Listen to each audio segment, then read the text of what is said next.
Welcome to Maine's First Ship Summer Lecture Series. This is a hybrid and we're still working out the kinks. So this is our third lecture and we have 2 more to go in August. A little housekeeping for everyone that's here, please silence your phones. Everyone on Zoom, please stay muted and please also turn off your video if it isn't off. We otherwise get buffering when we are giving you the video and we want to give you as good an experience as possible. So just to let you know, there are 2 more sessions that we have. August 12th, Early Shipwrights Along the Damariscotta, an Archaeological View with Tim Dinsmore. And August 19th, The Conservation of Fort St. George Artifacts by Molly Carson. And tonight we're going to be listening to Meadow, Dibble, The Diseased Ship, New England Sea Captains, and the Slave Trade. Meadow Dibble is a visiting scholar at Brown University Center for the Study of Slavery and Justice. She received her PhD from Brown's Department of French with a focus on post-colonial studies and taught Francophone African literature at Colby College from 2005 to 2008. Originally from Cape Cod, Meadow lived for 6 years on Senegal's Cape Verde Peninsula prior to pursuing her graduate studies, publishing a cultural magazine and coordinating foreign study programs.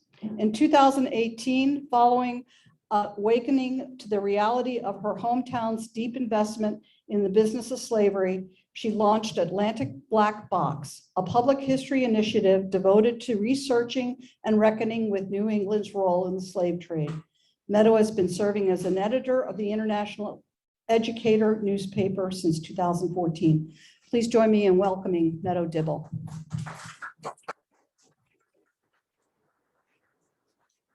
Thank you so much, Dorsey, and thank you, everyone. I'm so pleased to be here this evening. This is my very first in-person event since pre-pandemic days, and I tell you, there's nothing like being under the same roof, right? And sharing this experience live and in person. I'm also really happy that we've got many friends Zooming in for the event. This technology has really revolutionized what we've been able to do over the past year or so to stay connected and to connect with people all around the country and around the world. I'm going to tell you a story tonight.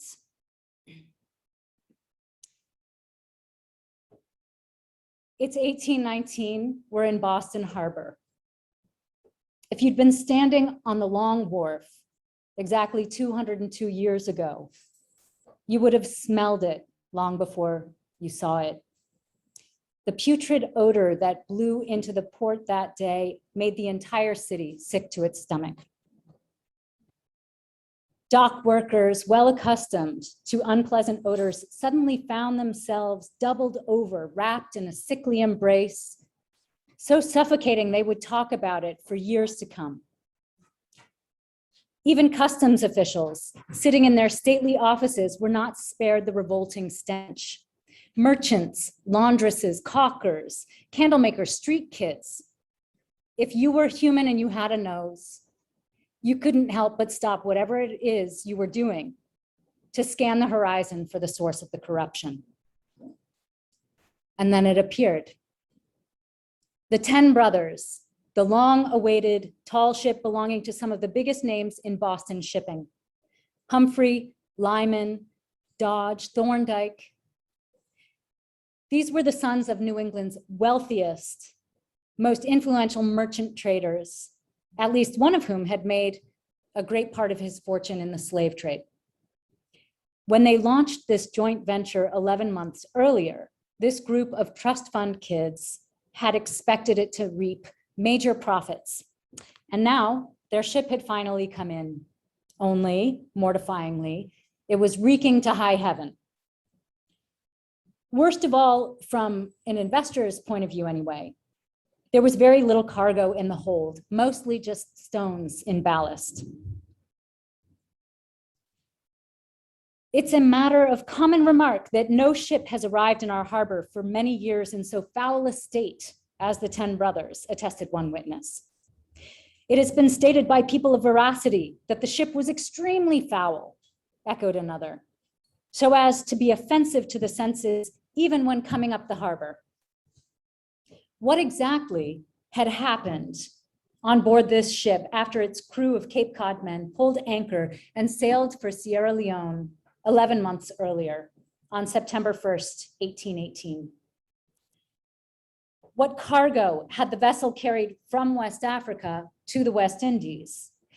And what could have imbued its every timber with a putrescence so revolting that no amount of scrubbing or fumigating could successfully mask the horrific stench? Within days of the ship's return to Boston following its 11-month voyage, the population's disgust would turn to terror, as sailors and dock workers and customs officials, having had contact with the ship, turned a shocking shade of yellow and started to bleed from every orifice before dying in contorted fits of agony. One 19th century commentator offered an account that might sound eerily familiar to us today, now that we have witnessed the devastating impact of COVID-19 on communities in the greater Boston area. Quote, "There were instances in Boston the last summer where one after another in a family was suffered to sicken and die, with scarcely a friend to administer the medicine which was prescribed by the physician.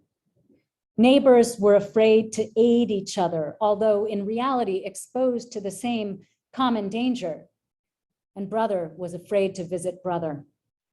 Strangers closed the eyes of the dying and hurried them to the grave as soon as the last breath was drawn." 200 years ago, a collective tragedy played out right here in coastal New England, much like the one we are currently experiencing on a global scale. Only in the summer of 1819, it was not the coronavirus that was wreaking havoc on the population, it was the yellow fever virus. Just as investigators today have been able to trace the source of Boston's 2020 outbreak of COVID-19 to that fateful Biogen conference that turned out to be a super spreader event, in that same way, the source of the yellow fever outbreak that ravaged Boston's waterfront 2 centuries ago was patently obvious to public health officials of the day. In fact, it seems the entire city was unanimous in accusing the ship 10 Brothers of carrying a plague in the place of a cargo. While a lot of folks have turned to history for answers about how we might handle the present challenges, most have sought to draw lessons from the devastating influenza pandemic of 1918. So why is no one talking about the epidemic that took place 100 years earlier? Well, that is because it got left out of the history books altogether. As I tell you the story of the diseased ship, one that I dug up in my own hometown and have spent the past couple of years reconstructing, I'd like you to ask yourselves a couple of questions.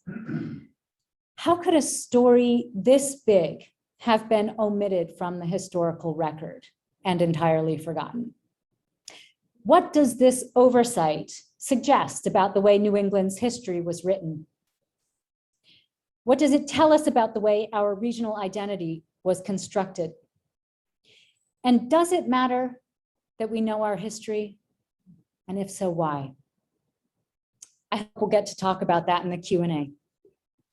So let me start with a confession. 4 years ago, I had never heard of the 10 Brothers, although its captain and crew all hailed from my hometown of Brewster on Cape Cod. Nor did I know the first thing about New England's role in the slave trade. My training was in literature, not in history. But everything changed one day when I decided to take a shortcut through the cemetery in my old childhood neighborhood, in the company of my daughter here present today.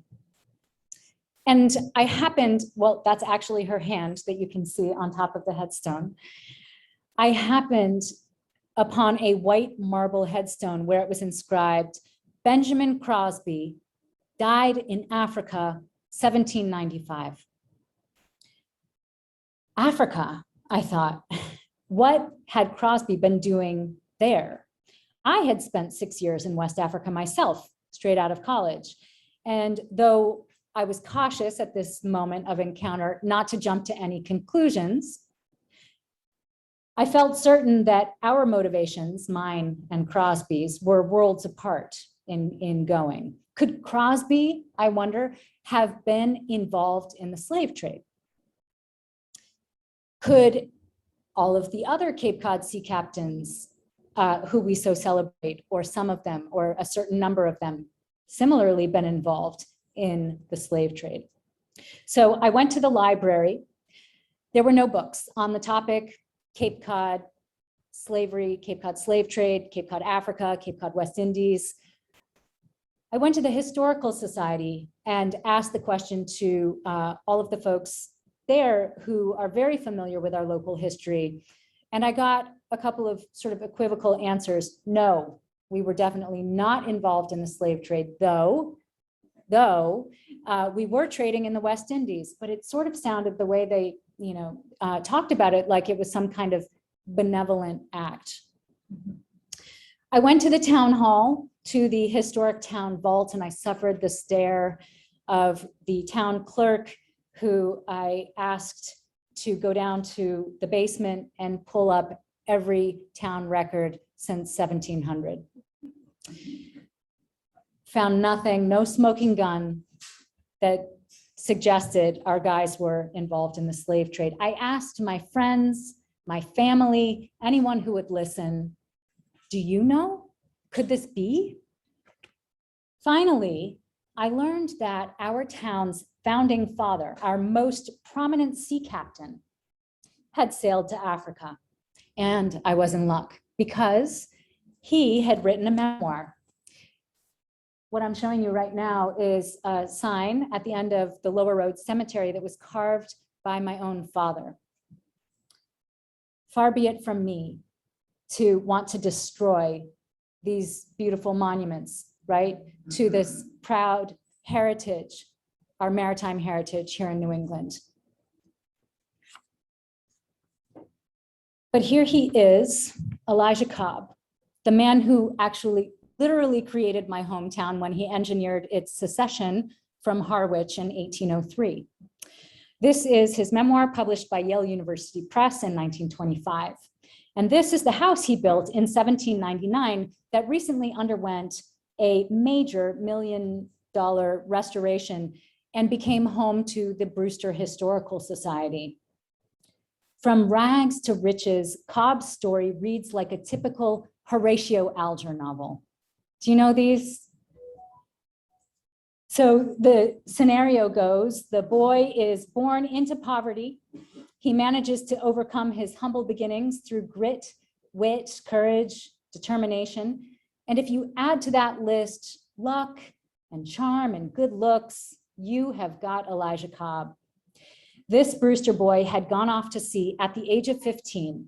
And by the time his own son came along, he had amassed a small fortune. This merchant mariner accumulated many honors and titles over the course of his long and impressive career. Between voyages and after retiring from the sea in 1820, Cobb managed to serve Brewster in just about every capacity imaginable. He was town treasurer, town clerk, inspector general, justice of the peace, representative and senator to the Massachusetts legislature. And as a member of the militia, he even climbed to the rank of brigadier general. These achievements are all the more impressive when you consider that at the age of 6, Elijah Cobb's father died at sea, and his mother sent him to live with another family in town where he was forced to do hard labor to earn his keep. In other words, Cobb was bound out, indentured. It's entirely possible, by the way, that Elijah Cobb could have served as a source of inspiration for the prolific novelist Horatio Alger, whose dime novels for boys could be found in virtually every American household throughout the Gilded Age. And that is because the Chelsea-born writer would have been intimately familiar with Cobb's story. Prior to getting his start as a novelist, Alger spent 2 years in Brewster as minister of the First Parish Church, also known as the Sea Captain's Church. And this just a few short years after Elijah Cobb's death. And I tend to think that someone so invested in the possibility of rising from humble beginnings to glory would have recognized in Cobb's upward mobility the very stuff of the American dream that Alger helped to articulate. Here was a true self-made man. In his memoir, Cobb tells us about his first overseas voyage to Suriname, about trading in the West Indies, about his travels between Southern American ports during his coasting years. And in some ways you could say he doesn't hold back. He admits to all sorts of illegal and unscrupulous acts that actually made him a favorite among Boston's shipping elite. He smuggles contraband, he cheats the embargo, he bribes his way into and out of European ports, he outruns the British Navy. He even manages to get a private meeting, so he says, with Robespierre at the height of France's reign of terror following the French Revolution. Anything to secure big returns on his employer's investments. In bragging about these exploits in his memoir rather, Cobb comes off as a bit of a rogue, but a fairly charming one. He is the sort of character featured in so many Hollywood blockbusters, who we idolize for their pluck and their cunning, their willingness to risk everything for the love of the chase. But don't mistake braggadocio for full disclosure. Cobb's memoir is just as notable for what it does not tell us. There is a significant portion of the sea captain's career that we never learn about, for example, because his narrative breaks off before he can describe his final 8 years sailing the world between 1812 and 1820. In a note that must have accompanied the first printed edition of Cobb's memoir in 1857, his grandson explains that the sea captain's health prevented him from recounting the rest of his adventures. And it's certainly possible that ill health was the main obstacle. After all, the man was 75 when he set down the bulk of his memories. But this explanation creates the impression that Cobb grew physically incapable of finishing his memoir. And that is simply not the case. He was still writing letters to his granddaughters in 1845. That is 2 years after he had stopped writing his memoir. So what really caused Cobb to end the story of his seafaring career 8 years early? Well, let's look at what he left out. The disastrous 10 Brothers Voyage, the story of how he sailed into Boston's harbor in July of 1819 to complete a triangular journey that had all the characteristics of a slaving voyage. Let's see. Letters appended to the 1925 edition of Cobb's memoir testify at least to the fact that 2 voyages occurred in 1818 and 1819. But when a new streamlined version of the memoir was published in 2011, the letters were left out so that no mention at all is made of any African voyages. I believe that the only reason we know Cobb made these African voyages at all is because he caused a public health crisis in Boston. You have to admit that it's curious that such a prominent citizen, a man so concerned with his legacy, left no primary source materials in his document chest that would allow us to retrace his step. All he left was this carefully crafted first-person narrative. We only know of Elijah Cobb what he wanted us to know. But that is often the case, isn't it, here in New England? This is the 10 Brothers. By all accounts, this ship was big and beautiful and fast. It was built not far from here in 1810 in Sullivan, just a short sail up the coast. Prior to being purchased by Boston-based merchants, the 10 Brothers had been registered in Bangor. This is what we know about the crew at the outset of the voyage. It was made up of men and boys, entirely from Brewster's greatest seafaring families. Every single name on this list is a former Brewster resident, which is unusual. We talk about motley crews, right? Mixed company, not in this case. So this also suggests the very intimate relationship between my hometown of Brewster on Cape Cod and Boston, the merchant shipping magnates of Boston. As you can see, Elijah Cobb was not the captain at the outset of this voyage. He was supercargo, so he was dealing in trade. Joseph Mayo, who was about 35 at the time, was captain. There was a second vessel sailing in consort. This one, too, was built right here in Phippsburg. The Hope, schooner Hope, was actually registered out of Bath the very year this voyage took place. So just a few months after registering at Bath on April 25th of 1818, it was registered in Boston and about to depart on this transatlantic journey. You'll see that we don't know much about the crew of this vessel. Crew manifests having been lost. But we do know that David Nickerson was the captain of the ship. Here too, these are two very prominent men in my hometown. Isaac Clark was Elijah Cobb's best friend. When I said that Cobb engineered the creation of Brewster, it was hand in hand with his friend, Isaac Clark. Clark, at the time of this voyage, had been managing the town of Brewster, essentially for about 15 years.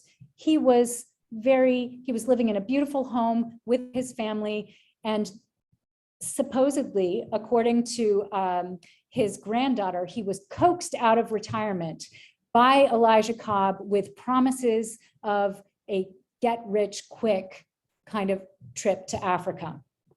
And he apparently jumped at the opportunity.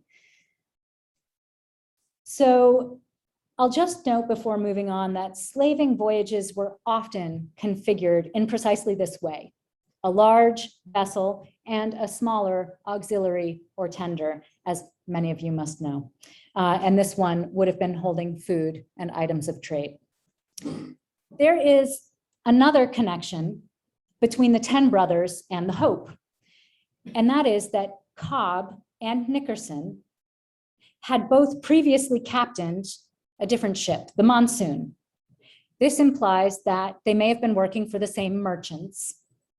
Well, the Monsoon is an attested slaving vessel. Now, again, we don't have crew lists, so we don't know if Cobb or Nickerson was on board the Monsoon when it was slave trading.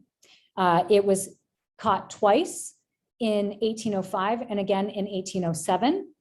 Now, all vessels from Massachusetts were not to be slave trading by this point, even if the federal ban on slave trading in the US came down in 1808.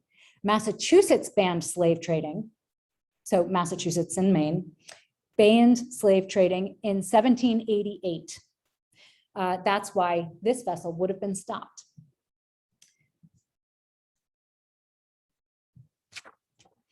What I'm showing you right now is just a taste of what you can learn by going to slavevoyages.org. This is a really important database. It's a collective project. Many, many scholars have come together to share what they know. And so as you can see, I've just pulled data for Maine and Massachusetts. These are, I'm going to underscore two words here: known and transatlantic slaving voyages out of New England. Known, this is the tip of the iceberg.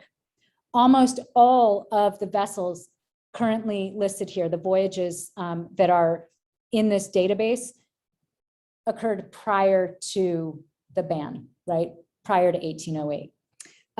So the majority of the New England vessels that you find in there were sailing prior to that. Transatlantic is the other word I want to underscore. We're not looking here at New England vessels involved in the domestic trade, which was big business, moving enslaved people of African descent from the upper South to the deep South, et cetera, and the Caribbean. Now, these numbers look pretty small, constructed in Maine and Mass, 295. That doesn't seem like very many. It's quite significant. In fact, when you think about the number of human beings that these vessels from right here would have been transporting to their death and to a life of slavery. However, I would encourage you to think about looking into some of the books that I've put here on the table to learn more, and also looking into the work of my friend and colleague, Kate McMahon, who's a scholar at the National Museum of African American History and Culture, who is researching the illicit slave trade out of New England, mainly Maine's role.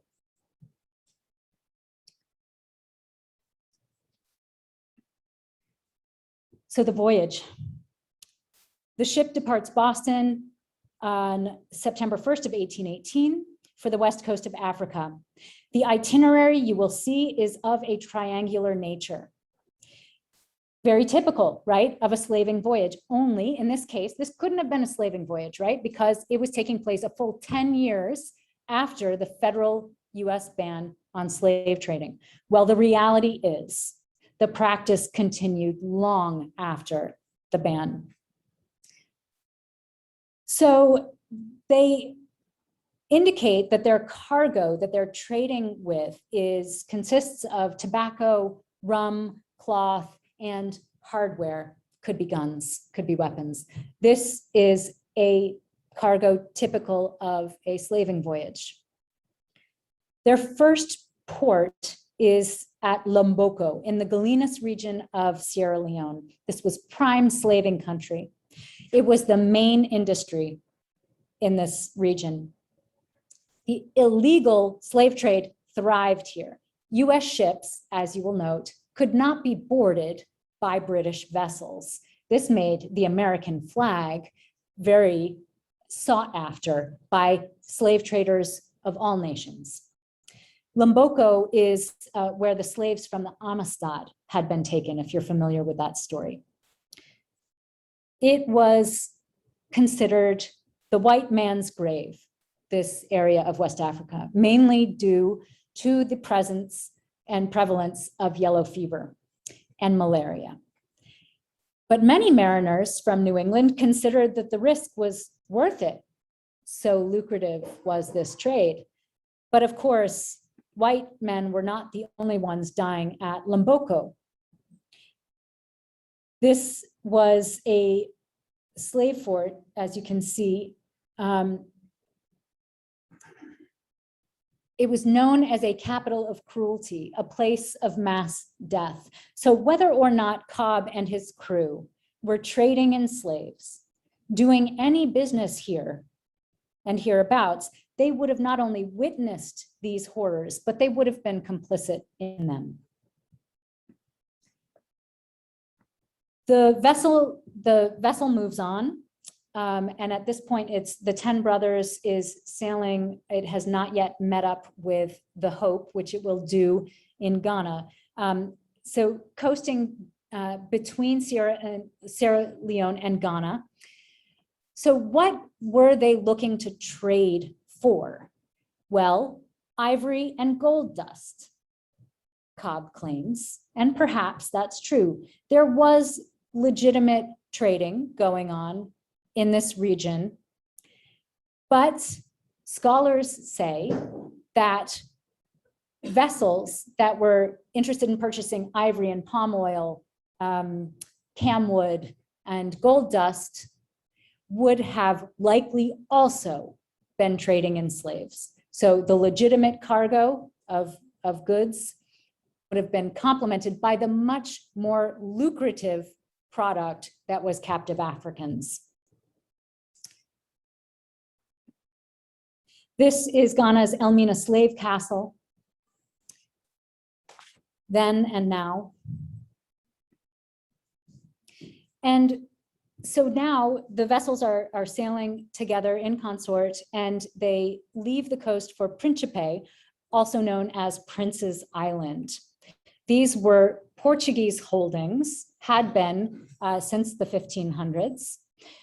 What was found in these parts were sugar and coffee plantations run entirely on slave labor. But this was also the place that mariners would go to purchase captive Africans. It was a very attractive place to do that trade because precisely it was off the coast. So there was less disease. So we need to pause at this point and really consider the different possibilities. What were these men actually after in terms of commodities? On an earlier voyage in 1818, Cobb had claimed his object was gold dust and ivory. But when he wrote to his wife, this time around, justifying his long absence, he explained it was due to the fact he was waiting for the coffee crop to be harvested at Principe. There were coffee plantations at Principe. How likely is it, though, that Cobb sailed to Africa for coffee? A crop that he could have purchased in the West Indies, right? In Martinique. I'll just give you a flash forward. Martinique is where Cobb sails after he leaves the coast of Africa. Could he have been selling coffee in Martinique? No, right? That doesn't make any sense. So in the shipping news published when the vessel arrives back in Boston, as you can see here, he claims that the cargo is ivory and coffee. What the inspectors found, I'll remind you, was mainly stones and ballast. The ship was in ballast. When it arrived, there was some coffee. There were a number of bags of insect-ridden coffee, and there was ivory, but not a commercial cargo. So, as you know, no ship wants to arrive stones and ballast, right? These vessels wanted to make money at every leg of the journey. So they were looking to pick up a cargo wherever they happened to be, sell it where they went next, pick up a new cargo, sell it, etc. Right? So that was unusual. We'll hold that in our minds. But when investigators from Boston's Board of Health discovered a few putrid ears of corn stuffed up into the timbers of the 10 brothers after it arrived back in Boston, they asked Cobb, "What's this about?" And he said, "Oh, that's what I was picking up at Principe. 1,800 bushels of Indian corn." Now, would Cobb sail to Africa for Indian corn? Let's think about it. There was a well-worn trade route from New England to the British colonies of the West Indies from the earliest settlements, Popham, et cetera, among them, right? These vessels were sailing down the coast from New England, provisioning those plantations run entirely on slave labor with the food they needed and the horses and the hardware, et cetera, to run the plantations. So if Cobb had wanted to bring Indian corn, which after all is a New England crop, right? Native to New England. If he had wanted to bring Indian corn to the Caribbean, he would have saved a lot of money, a lot of time, and it would have been so much less risky to sail directly down the eastern seaboard to the Caribbean and sell Indian corn there, right? So strange. There was corn on board, what could it have served to do? Well, I'll just let you know that corn was frequently ground up on slaving vessels and turned into a sort of a gruel and fed to the captives on the journey. That's one possible explanation for the putrid ears of corn. At Principe, the captains and crew of the 10 brothers and the Hope start getting sick. They know that they're being mauled by mosquitoes. They just don't make the connection between the bites and their illness. On February 7th, the youngest member of the crew, Kimball, dies. 4 days later, Isaac Clarke dies. Remember, this is Cobb's best friend, the man who was coaxed out of retirement. 7 days later, Joseph Mayo Jr., the captain of the 10 brothers, he dies. Captain Nickerson, who was captain of the Hope, he falls terribly ill. So Cobb goes into a panic. Cobb is the most senior member of the crew of these two ships. He's the one who initiated this voyage. He immediately sets about trying to do damage control. So what does he do?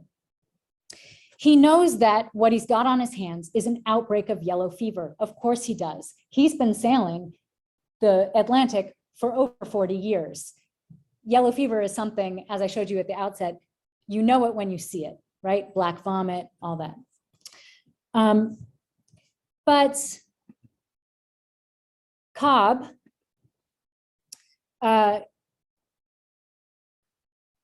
right, let me just make this connection before I move on. Yellow fever came to the Caribbean, to the Americas, via the slave trade. Okay, it was always, there's an epidemiological sort of, it's like an epidemiological marker of slave trading, yellow fever. So Cobb was considered, when he arrived in Boston and during this investigation by the Board of Health, he is considered to have been truly heroic in the face of this horror as he's watching everyone die. But I just want to pause and ask you to think about the choices that he actually made. So on February 20th, after at least 4 men, and not just any men, have died, Cobb takes command. He hires someone to conduct his business on shore at Principe. He appoints a new captain of the Hope, John Dillingham, and he promptly leaves Principe to get out of the sickly harbor. They sail off. Another member of his crew dies just offshore. Cobb himself is sick, but he recovers. He had probably developed a sort of immunity to yellow fever over the course of his career. So after a month being offshore, the ships return to the sickly harbor at Principe to conclude their commerce in full knowledge of the risk. They spend another 2 months between Principe and Sao Tome, neighboring islands, before sailing on to Martinique. 2 months where he is once again exposing his crew, some of whom are his blood relatives, to yellow fever. And for what? We have to ask. According to him, 1,800 bushels of Indian corn. How much do you think that's worth? How many lives? Well, fast forward to Martinique, which is end to end covered in sugar plantations, as I've said, run on enslaved labor. At this point, the 10 brothers in the Hope have parted ways. There is no account of what happened during the Middle Passage between Africa and the West Indies. But I have to ask you to imagine what that voyage would have been like if there were captives in the hold of this vessel. Marcus Rediker, whose quotes you saw earlier on the slides, is a preeminent scholar of the slave trade. And I asked him his opinion, could this vessel have been involved in slave trading? And if so, what would that have looked like? He said, well, the average slave ship of about 160 tons carried approximately 300 Africans. Yours, he said, could have carried as many as 400. It could also have carried fewer, with trade goods rounding out the cargo. As you know, there were very few trade goods on board. So Cobb arrives in Martinique. He makes quick business of the work of unlading this mysterious cargo, Indian corn, if you will.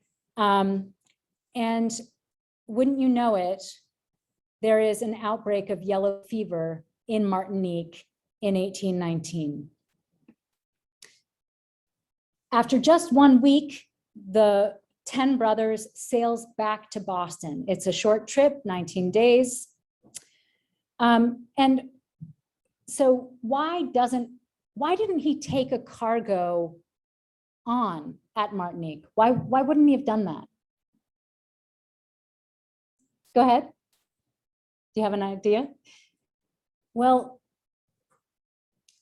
so it could have been sugar, could have been molasses. That's what most New England vessels were sailing down, right? To bring up. Go ahead.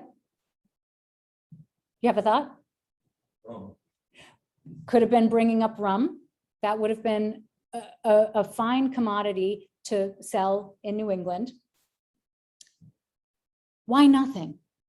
Well, I think it's because he knew full well he was sailing a diseased vessel. And at that time, folks could obviously recognize yellow fever when they saw it, but they didn't know how it spread. And so many believed, there was a whole camp that believed that yellow fever was generated by organic materials, miasmas, raw hides, coffee, etc., that would become putrid, and that the yellow fever would just kind of emerge from this sloppy soup. They weren't entirely wrong, because anything sloppy, and rotting attracts mosquitoes, right? But it's the mosquito that is the vector and not the organic materials. They didn't know that. So, but Cobb, knowing that it would be a hard sell to arrive back in Boston with a vessel smelling like this one did, and having had sickness on board, to sell then an organic cargo, he didn't even bother. So on the way home, Cobb's nephew and namesake, Elijah Cobb Crosby, dies supposedly from a cold. He caught a cold. And then the ship arrives. Even before people can see it, they smell it. Miles off. The stench is unmistakable. People of the day would have recognized that smell. They knew what a slaving vessel smelled like. There was nothing similar, right? But what is causing this stench? Let's step back, because we don't want to assume that this vessel was slave trading, right? What else could cause such a stench? Rotting corn? Fiona? Say again, louder, Cutie. That they threw up? Vomit, if there were indeed captives in the hold, yes. Vomit, right? Excrement, death. All of these things would cause that stench, that unmistakable stench. And so it was on July 26th that the 10 brothers arrived at Rainsford Island, Quarantine Island. There were strict measures in place. We've all had our recent experiences with quarantine. Well, these regulations were put in place in Boston following the devastating yellow fever epidemic of Philadelphia, at the time, our nation's capital. So all of our boards of health actually emerge from this event in 1793. 5,000 reported deaths were caused by that outbreak of yellow fever. 20,000 people fled the city. It affected just about everyone. So quarantine regulations were a serious thing. And rule number one, all vessels coming from the tropics between May and October had to do quarantine. There were high fines if you evaded. There was another rule. So you have to spend 25 days either in quarantine or between your last port of call and the quarantine, right, island. Well, doing the calculation, given death, oh, sorry, there's that other thing, unless there's a death on board in the meantime. So that resets the clock to 0. So given that, the 10 brothers absolutely should not have been discharged from quarantine when it was. It was discharged 4 days early, at least. Then there's this really obvious rule, no visitors, right? That's the idea behind quarantine. We separate the potentially sick from the healthy to prevent spread. Well, there is a very curious incident that was recorded in the internal records of the Boston Board of Health, where John Dillingham, who you may recall, had been captain of the Hope on the return voyage.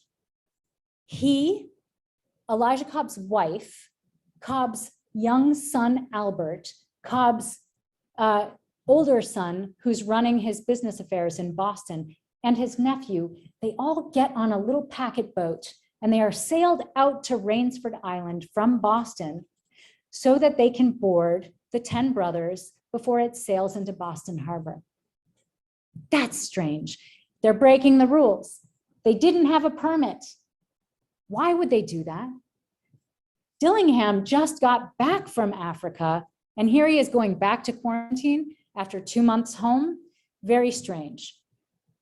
Well, in the case of Dillingham, he would have been on the initial crew lists, right?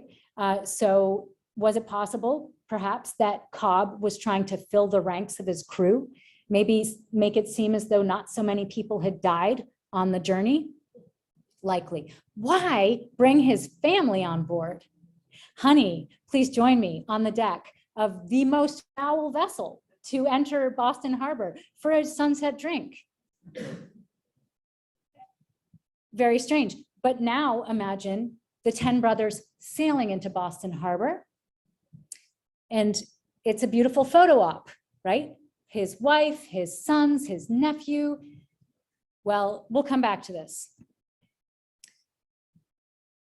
Hardly surprising, there is an outbreak of yellow fever when the 10 brothers docks at Long Wharf. By the way, you know that Biogen conference, the super spreader event in 2020? Do you know where that took place? Long Wharf, the Boston Long Wharf Marriott. Talk about history repeating itself. The numbers that you see here are severely underreported. So these are the numbers recorded by the official press for the early outbreak. But the scuttlebutt is that hundreds, if not thousands, are dying. People are fleeing Boston en masse. There's another very curious case, Benjamin Wilde. He's actually, I've identified him as sort of patient 0 when the plague reaches Boston. Benjamin Wilde, almost his entire family dies. He goes first, and then his wife, his daughter, an infant, etc. The press, following the insistence of the Board of Health, they report that he died of drinking cold water. So these were the sorts of things that caused public, doubt, that caused the public to doubt the official reports, because they could see very well that these people had died of yellow fever. Again, folks recognized the symptoms. The Boston health authorities, the Board of Health, did everything in their power to discredit the actual physicians in Boston.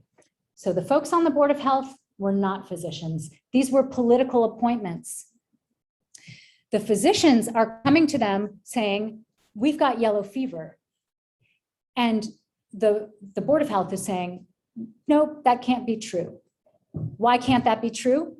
Well, the minute the Board of Health recognizes that there's an outbreak of yellow fever, there are rules in place. They're supposed to self-quarantine. They're supposed to quarantine the Port of Boston, prevent all ships from leaving. They're supposed to alert the other ports that Boston does trade with. They don't want to do that, right? Because who appointed the people on the Board of Health? Well, the wealthiest people in Boston, who were merchant traders, right? And they certainly did not want all ships to come to a standstill. What I'm showing you now are internal records from the Board of Health, which I managed to find at the Boston Public Library's rare book room. This is extraordinary. I'm going to show you a closer view. This was a report made really as this outbreak is gaining force. So I'm going to go back so that you can see how that first line, someone has attempted to reconstruct what was written there. It says, the subscriber having heard a communication from Dr. Welsh. Further on, I was able to actually find the words 10 brothers. I'm hoping someday to have a forensic specialist who can help me figure out exactly what was written here before it was so heavily redacted, painstakingly redacted. Dr. Welsh was the port physician. He was the guy at Rainsford Island who would have been deciding whether a vessel could sail or not. He was also super connected to the Adams family in particular. But the Board of Health did not want his report to figure in their records, private or otherwise. So here we have the public, such a public outcry that the Board of Health, even though it doesn't want to acknowledge yellow fever is afoot, they have to acknowledge that there is a malignant fever and that it's coming from this one particular vessel, because it was unmistakable. The doctors found 18 confirmed cases, all of them traced right back to the 10 brothers. So I'm completely pages beyond my, okay. So, so they order the ship scuttled and sunk to appease the public. And they state in the paper that their orders were carried into effect, which must make it very embarrassing when just a few days later, 6 days later, they come back in the press and they say, okay, you're right. The ship wasn't actually scuttled or sunk. It's still there. You're right. We see it too. So now we're going to have it sail further off, back towards Rainsford Island, and there have it scuttled and sunk. And they say, this order was complied with. Who's going to comply? Well, the party responsible for actually scuttling and sinking is not the Boston Board of Health. It is the owners and investors of the vessel. They seem to not be cooperating. Makes it even more embarrassing when they have to come back a third time and say, yes, all right, the ship now, yep, removed to quarantine ground near Hospital Island, and there again scuttled and sunk. This time they say the ship was scuttled and sunk again. Is it possible? No, I'm so happy to be among all of you, experts. Is it possible that a vessel of this tonnage could have been scuttled and sunk, not once, not twice, but 3 times within the course of what, 11 days, like refloated twice? Is that possible in 1819? I mean, even in 2021, that would be a feat, wouldn't it? So this, sorry? Yes, indeed, there are ghosts. It's the ship itself that seems to be haunting the harbor, right? It just won't go away. But there's something more interesting to look at. There's a sea serpent in Boston Harbor. So even as in the newspapers, the reports about yellow fever are, more and more sort of panicked. What actually makes front page news is the sea serpent. The yellow fever epidemic never does. This is what we call fake news. Elijah Cobb was accused by the people of Boston of 2 extremely serious crimes: contraband slave trading and evading quarantine regulations when he knew he had a diseased ship. I have not found the accusations yet. I don't know exactly how those were manifested. But Cobb felt so impugned and his reputation so maligned, and he felt that this, his reputation was really at stake, and he was likely to be investigated if he didn't come out strong and refute it, which is what I did find in the Columbian Sentinel. This is a study in pathos, a sort of a rhetorical masterpiece, I would say. He goes through all kinds of arguments, but the clincher, my friends, the clincher comes after the denial. Of course I didn't carry slaves. Of course I didn't bring the plague knowingly to Boston. He says, would I have put my own family on board a vessel that I knew was diseased? What kind of a man would I have to be to do that? Yeah. Well, Elijah Cobb was exonerated by the Board of Health. The ship, they decided, had never carried slaves. Cobb was, he performed his duties in a superb fashion, as did everybody, really. This was not a slaving voyage, they determined. And, they just gave pats on the back all around, including to themselves. They said, we, the Board of Health, we did everything that we could to stem the march of death. And the authorities, for example, those at Rainsford Island who could have caught this, they did a great job. Everyone did a great job.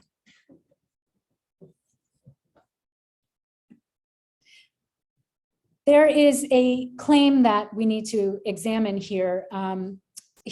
This story is very little known.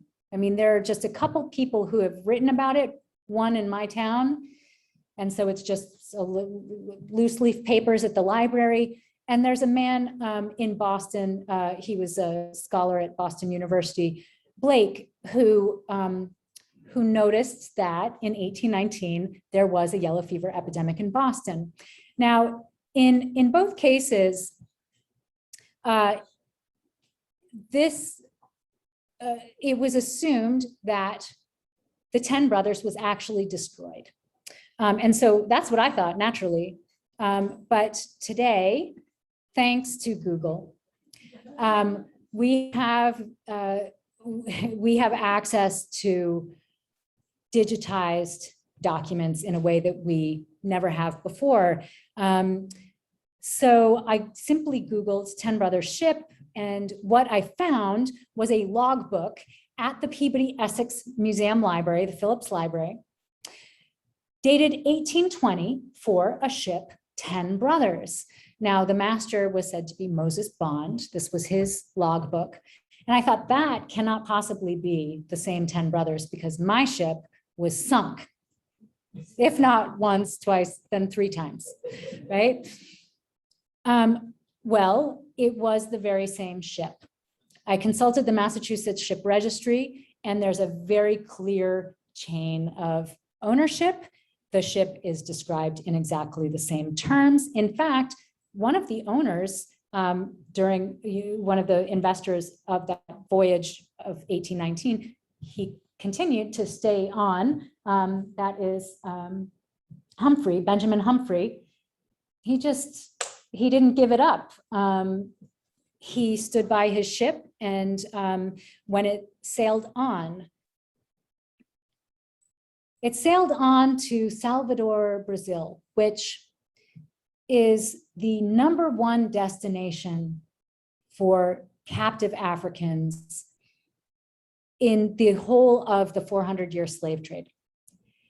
So we have kind of a skewed notion of the slave trade because here in America,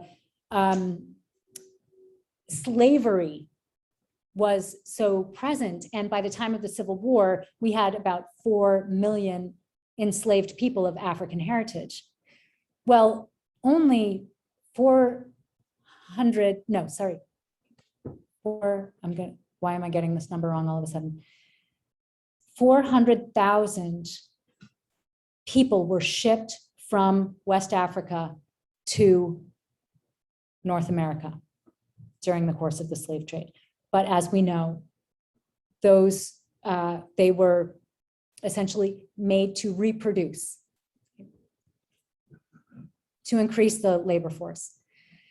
The small island of Cuba received 1 million captive Africans, mostly after the slave trade was banned by Britain and the United States. And many of them were shipped there on American vessels from the Northeast. But Salvador, Brazil, 5 million Africans were shipped to Brazil from Africa, also during the illicit period.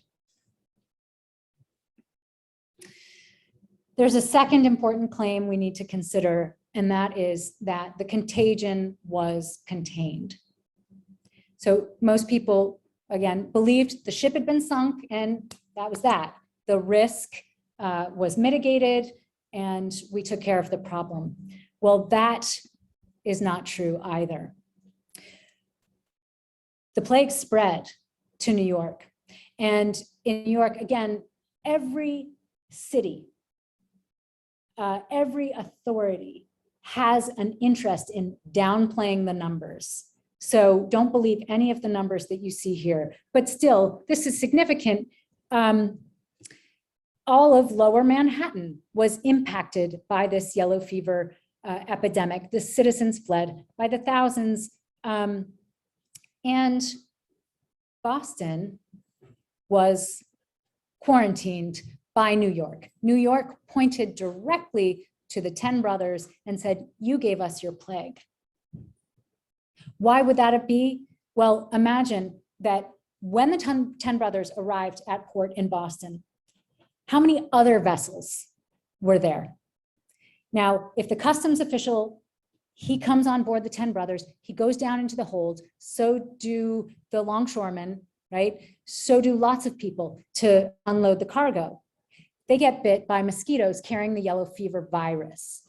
Then all of those workers go on to different vessels, right? They go on board different vessels that are there in Boston, and now they're vectors. So they might get bit by a mosquito that is not carrying the virus. Suddenly, now the mosquito is a vector on this new ship, right? On and on. It's exponential. In Charleston, there were 105 deaths. By September 15th, September 15th is not nearly the end of yellow fever season in the South, because that doesn't end until the frost comes. Baltimore was hit very hard. Here, they were even willing to report over 2,200 deaths. Imagine how many there really were, because also folks were not typically counting people of African heritage, African Americans, who were victims of the plague. And the reality is, this epidemic was, you could say, an Atlantic world pandemic in the year 1819. It affected most ports, even back to Europe, Cadiz, Spain. That hadn't happened in many decades.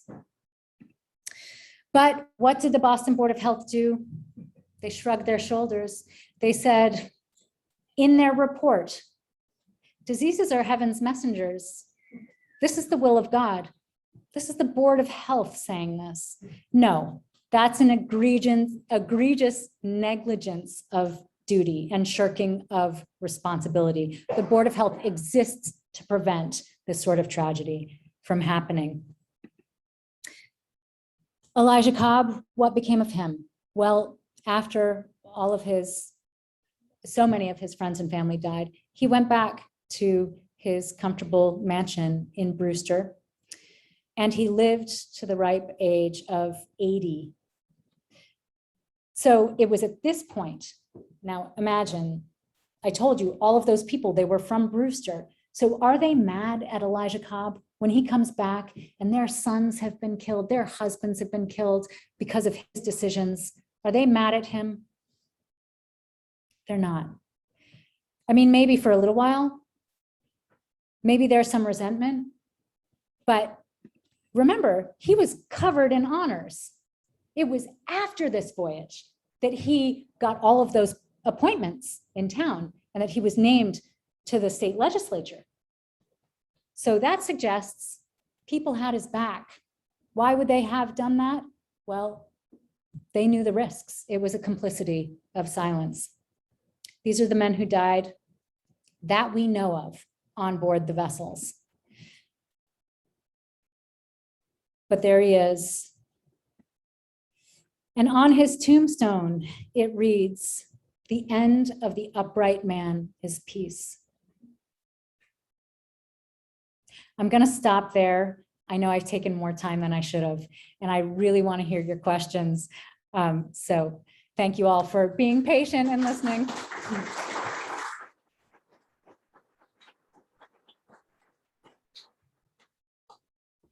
Yes.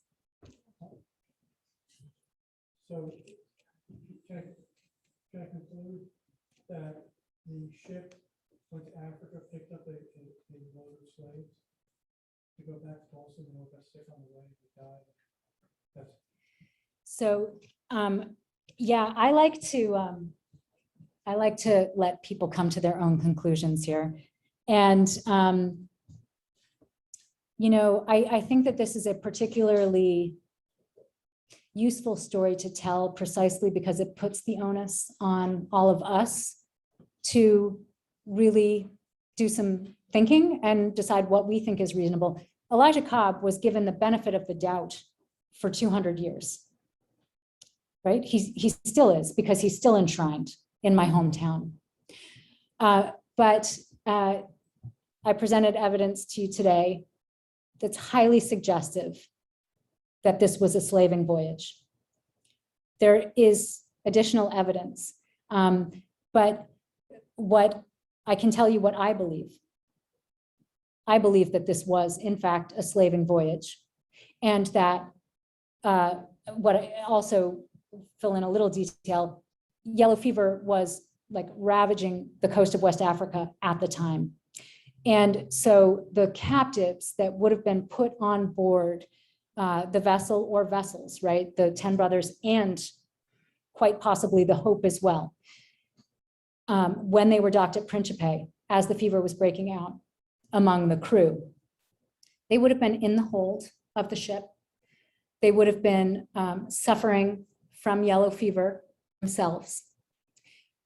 They would have then been transported across the Atlantic to Martinique, a voyage of 41 days. Imagine the horror. In Martinique, I mean, what do you sell there? Do you sell corn? Do you sell coffee? Do you sell ivory? Do you sell gold dust? No, you don't. What do you sell in Martinique? You sell enslaved Africans. And so they would have been sick. You know, if I'm correct, they would have been very sick. They would have likely been the cause of the epidemic that took place in Martinique that year, right? And then on the return voyage to Boston, it wasn't until recently that I began to suspect that Elijah Cobb may have actually transported Africans back to Boston.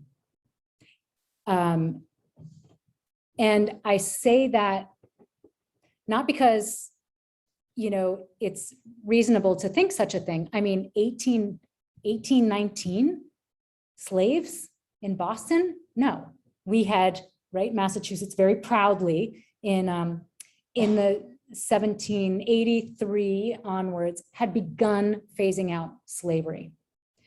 So why do I think that he may have brought captive Africans all the way back to Boston and that they would have been the vectors of yellow fever? Well, it's a long story and you'll have to read my book. Yes. Could you repeat the questions? Oh, of course. I'm sorry. Back here. I'm sorry. Yes, I was asked to do that. Yeah. Yes. I mean, this is an insane amount of work, but have you had a chance to see if any of the other crew members left behind journals? So the question is, have any of the other crew members possibly left behind journals? I would be so thrilled to find something like that. Unfortunately, remember that empty document chest I showed you? That's a fitting metaphor for the state of, you know, the archive when it comes to New England's involvement in West Africa and the West Indies. A lot of documents were disappeared, and we actually have evidence in the records of folks disappearing the documents, throwing them overboard, right? So I'm glad you asked though, because just yesterday I was back down at the Phillips Library at the Peabody Essex Museum, consulting the journal of Samuel Swann, a man who sailed to Africa from Boston during the same period 14 consecutive times, only stopping during the War of 1812 when he was down in the Caribbean. Samuel Swann was a friend and colleague of Elijah Cobb. He left a journal, and his letter book, incredibly, is like 139 pages of copied letters. So I just went down, I photographed every page. I haven't begun transcribing yet. Samuel Swann, he has been remembered, like nobody seems to have written about him, but he at least hasn't been remembered as a slave trader. He was written up by one man, George Brooks, back in 1959 as an example of a legitimate trader, someone who went to Africa to buy ivory, palm oil, etc. I believe that I already have a very strong case against him. He was arrested by the British Navy off of Sierra Leone in 1818, right when Cobb was sailing through Freetown. He was arrested and brought before the court, the mixed commission court. The only thing that that court did was deal with slave traders, suspected slave traders. They weren't there to say, oh, you took too much ivory or what have you. So very compelling.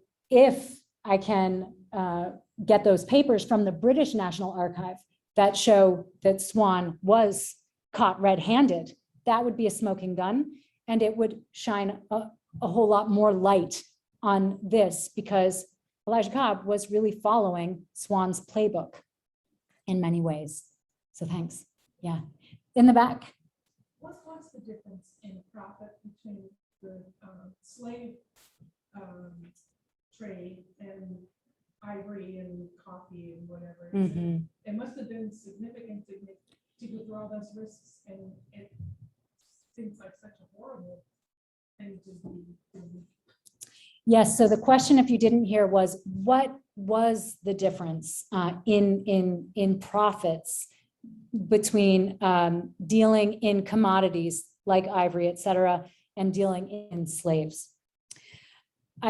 That's a really good question, and I wish I had an answer all ready for you. I don't. My colleague Kate McMahon probably could answer that for later in the century. So she's really studying 1840 to 1865 or so. And she has found, I'll just cite one thing that I recall from her own findings, that Maine's timber industry, that actually the Maine's profits from slave trading were extraordinary. They were so much more significant than Maine's profits from the whole entire lumber industry. I'm not saying that nearly as well as she would. So I've already suggested that she come give a talk because it's really illuminating. But briefly, they were extremely significant. It was, the difference was that a captive, there was no other commodity like a slave in terms of, profit margin. Other questions? Yes. Have you considered anything other than yellow fever being a disease where mosquito is kind of specific for yellow fever, doesn't really live in this area? So it is possible that, Can you repeat the question? oh, thank you, sorry. So have I considered that the disease could have been something other than yellow fever? Because yellow fever is not endemic to North America. It's not common to find yellow fever in Boston. There were outbreaks in Boston, few and far between. So that's what makes this one pretty extraordinary. So yes, thanks for the question. Could have been a different mosquito-borne illness like malaria, but the problem is we have documented evidence of all of the symptoms of yellow fever, right? So all of the stages, the black vomit, that was the telltale sign, right? The vomit that looks like, it's so thick, it looks like coffee grounds. And there were so many physicians that were reporting this in addition to just word on the street. So I don't think there is any doubt, but that it was yellow fever. Yes. What have you learned post 1808? How typical this sad tale was in New England? Yeah. So what have we learned post 1808, after the slave trade was banned by the U.S. federal government, about how common this sort of activity would have been among New England merchants? That is what Atlantic Black Box is all about. So Atlantic Black Box, basically you could consider that this talk is designed to raise exactly that sort of question. And once we raise the question and we sort of lift the veil and open our eyes to wait, to the depth and extent of New England's involvement in not only the slave trade, but the slave economy. So trading in the West Indies. The answer, I guess, to the question posed is Atlantic Black Box. So this is a nonprofit that I and my colleagues have launched. It's now a Portland-based nonprofit as of just a few months ago, but we've been building it together for quite some time. And what we're looking to do is to empower communities such as yours in towns throughout New England coastal towns, of course, but also inland towns, to dig into the local archives and ask these questions. How was the money made that built our town? Where did it come from? Where were these guys actually sailing to? What cargo were they carrying? Were there slaves here, enslaved people? Were there African-American mariners who were on the crew or even captaining some of these ships that sailed out of Bath and elsewhere? There is a tremendous amount of searching that we have yet to do, because we simply haven't, as a region, as a people, we haven't asked these questions. There's a long history in New England of looking away, of sweeping this under the rug. There was a time, however, when everyone here would have known that this is precisely how this region gained its economic ascent in the 18th and 19th centuries. So we have a lot of work to do. There are too few historians to do it all by themselves. We need citizen researchers. We need citizen historians.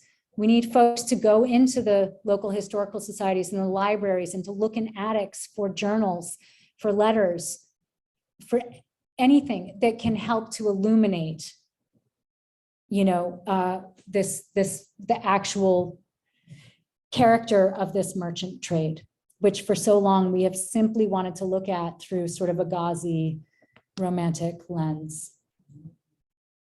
Yes. Have you ever come across anything where people are leaving behind journals, letters, what have you, where they're proud to have been slavers?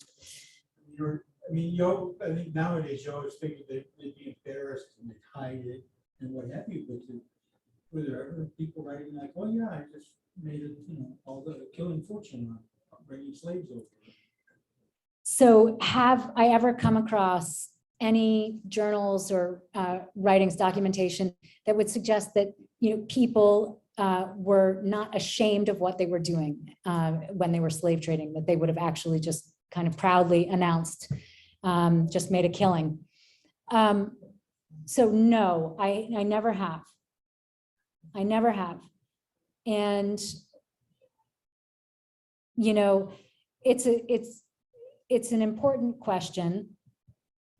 I think that if you look back to the very initial documents that are founding documents here in New England, the Body of Liberties that was written in 1641 in Massachusetts, province of Maine being part of Massachusetts at the time, the Body of Liberties states clearly, there shall be no slavery here. No slavery. Because folks at the time wanted a free society, right? But there's a but. I think I have it right here, actually. Maybe not. No. No slavery here, except in the case of people selling themselves willingly to us and those who are taken captive in just wars. So those selling themselves to us willingly, those would be African.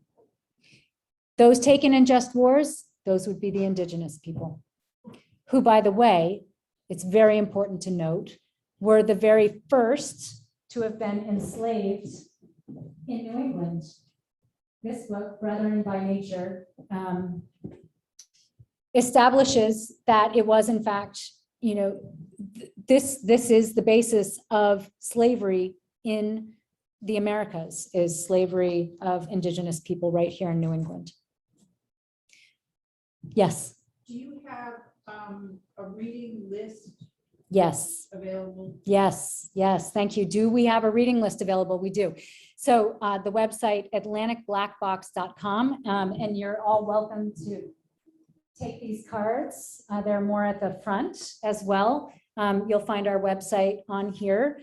I really encourage you to come to the site. What you're going to find are a lot of resources, all of these books and many, many more. This is an emerging field of scholarship, right? So over the past 10 or so years, there have been a lot of great studies come out. But what you'll also find that we're really excited about is communities who are doing this work of, auditing their archives through the lens of this racial history, sharing their findings, saying, okay, whether it's Penobscot or Penobscot Marine Museum, they've got a great blog on our website where they're sharing what they've found in their own collections related to the slave trade and slavery. Castine Historical Society, the director, Lisa Lutz, has also written for the Atlantic Black Box blog, and many other communities are doing the same throughout New England. It's really exciting. We're hoping it'll catch on.